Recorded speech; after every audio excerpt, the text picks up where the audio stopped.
Hello, everybody. Welcome back to the Pokemon Review series.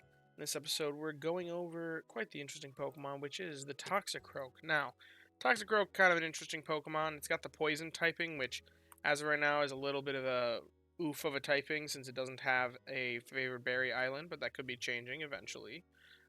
It's a dozing special or dozing type sleep type, which is typical for the poison type, and it's got the ingredient specialty. Now, there's a lot of interesting things that go into play when you evaluate an ingredient specialist. Primarily, the ingredient rate and the speed are the two biggest things that you take into account. And this Toxicroak, I mean, he's a little bit on the slower side. 56 minutes and 40 seconds. That is a slow rate.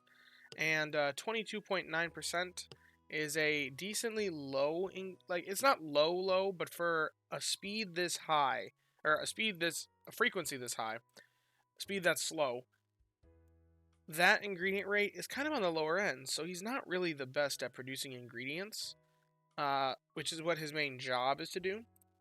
But he does decent enough at what he does that a lot of people consider him to be a decent option, and he is the mono oil option, one of the best mono oil options. The only other mono option is the Ditto for ingredient specialists. And Ditto it's kind of got its hands tied with other things. It can do leaks, it can do tails. It's the only Pokemon that can really do tails as an ingredient specialist. So, but now recently it does have competition with the Cramorant, but as you can see here, it's significantly better than the Cramorant for the oil production alone. It's got a little more competition than the Luxray, but Luxray's got a few problems, primarily that you need to get it to level 60 in order to be good at oil production, whereas Toxicroak starts working right away if you have a mono oil build. So, and it's also, the difference is almost negligible. It's 55 versus 54 here. If we give them a bit more inventory, then it's still about the same. So it's not an inventory issue. It's just a matter of the Luxray is slightly better at producing it, but it's an ABB option instead of a triple A. So, the Toxicroak will do well for the oil its entire life. The Luxray is not going to do well until level 60. If we compare that at level 30, see the Luxray is way worse than what the Toxicroak can do. So, there is something to be said about that. Now, that's the primary build that a lot of players focus on for the Toxicroak, but I do like to focus on other things. Now, a quick misconception that I want to talk a little bit about, because I've seen this actually spread a few places. There have been some people that say, oh, go for the Toxicroak for oil because it's easy.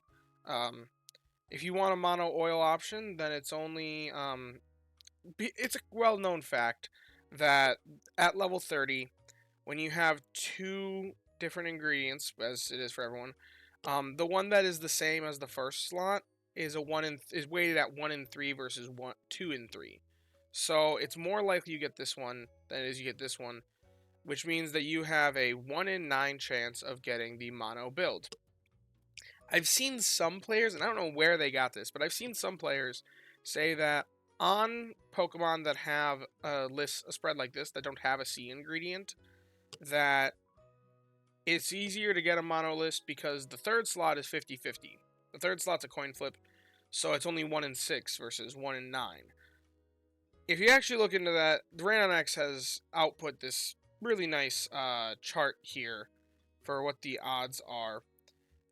And as you can see here, if they have two ingredients, it's actually the same. It's still a 1 in 9 for the mono build. That third slot is still weighted to a B ingredient. So it's 1 in 3 at both stages. So I'm sorry if you were trying to hope to catch a mono oil Toxicroak a lot easier, but that's just not the way it's weighted. This is what in order to get the mono build, it's always going to be 1 in 9 on pretty much every Pokemon in the game. Now, it's got Charge Strength S, which is kind of negligible. It's the worst version of Charge Strength S. It's the fixed version, so it's not going to be producing much from its skills, especially with this slow of a speed with only a 4.3% proc rate. 4.3% is pretty high for a non-skill specialist, but with a speed this slow, that's not really significant in any way. Inventory is 14. After evolution, that becomes 19. Not really too much of a problem with this slow of a speed. That's a little bit on the lower end for maximum inventory capacity, but with this slow of a speed and this Yeah, but so it's not really going to be filling that often. You could run into some problems if you let it stay on the team overnight, but a single inventory subskill or hours slept with will fix that issue just fine. Now, as far as the lists go, a lot of people like to talk about the mono build because the mono build is, as we know, the most commonly referenced meta in this game. But I like to discuss other things, and for the longest time, the only thing the Toxicroak really had going for it was the mono build because the only ingredients it's got are oil and sausage. Now, but relatively recently, with the release of Old Gold Power Plant, we finally got our first meal that actually has both oil and sausage, which is phenomenal for the Toxicroak, especially because it's 28 to 22, which is really close to the right ratio for an AAC Toxicroak. So an AAC has some sort of potential here with the Defiant Coffee Dress Salad. I wanted to see if it was possible to consistently make this Defiant Coffee Dress Salad with even the best Toxicroak imaginable. And this is assuming that they've always got max energy and assuming that they're running a good camp ticket. So, like, you're really going hard for this event. You really want to make sure that you're making it. Best Toxicroak imaginable for ingredient production. And it's producing 75 sausage and 65 oil. That's almost enough oil. Not quite enough sausage.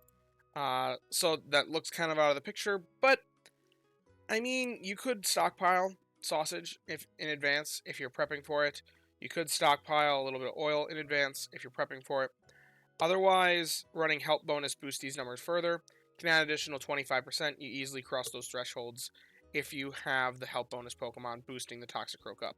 Then you wouldn't even necessarily need all the subskills that you have here. You wouldn't need that cracked of an AAB option. And yet, it's possible. Not saying it's a good idea. You want to make sure you have your coffee covered. You want to make sure you have your potatoes covered as well. But if you got it, I'd say go for it. Even if a new salad comes out that is more powerful than Defiant Coffee Dress Salad, this is still tremendously good. And it's not going to get a nerf most likely, so it's still going to be a very strong option if you already have the Pokemon for the coffee, for the potatoes, and you have the Toxicroak that's built this way. Don't chuck it out because it's not mono oil. If you can make good use of the sausage. And that's a general rule that should be applied to all ingredient specialists in my mind in this game. So, as far as the other spreads go, ABA, ABB, I mean, for sausages, it's really not competing with anything. As you can see here, there's a lot of sausage producers in this game, and Toxicroak is one of the worst comparatively to the other ingredient farming options. As you can see here, a mono sausage Lyron actually outproduces ABB Toxicroak. So I really would not recommend the mono sausage build on him if you're trying to go for that. And ABA, yeah, it's producing both the ingredients for this, but it's going to be way overproducing the oil and not coming close to producing enough sausage. So the other spreads aren't really the best, which is unfortunate because this is the most common spread, roughly 4 in 9 chance. Almost half of the Toxicroak you catch will have this specific ingredient spread, but realistically, these are like the only two spreads that I'd be recommending with the current spread of ingredients in the meals in the meta. So, if you want to encounter the Toxicroak, it's kind of renowned that when you're at top Hollow, if you get Dozing Sleep, this is like the only thing that's interesting to catch. A lot of the things, or I guess this and Ghastlies, are like the only things that are interesting to catch. So that's kind of the best place to go, but you can counter it at Cyan Beach and Snowdrop Tundra. As for Krogunk, it's pre-Evo. That's all the same. Cyan, Top, Snowdrop. It's pretty common to see there. 76,000 DPR. That's a pretty common spawn. So, anyway, if you have enjoyed the video, be sure to leave a like and subscribe. As always, I thank you guys for watching and hope that you have a wonderful day. Bye-bye now.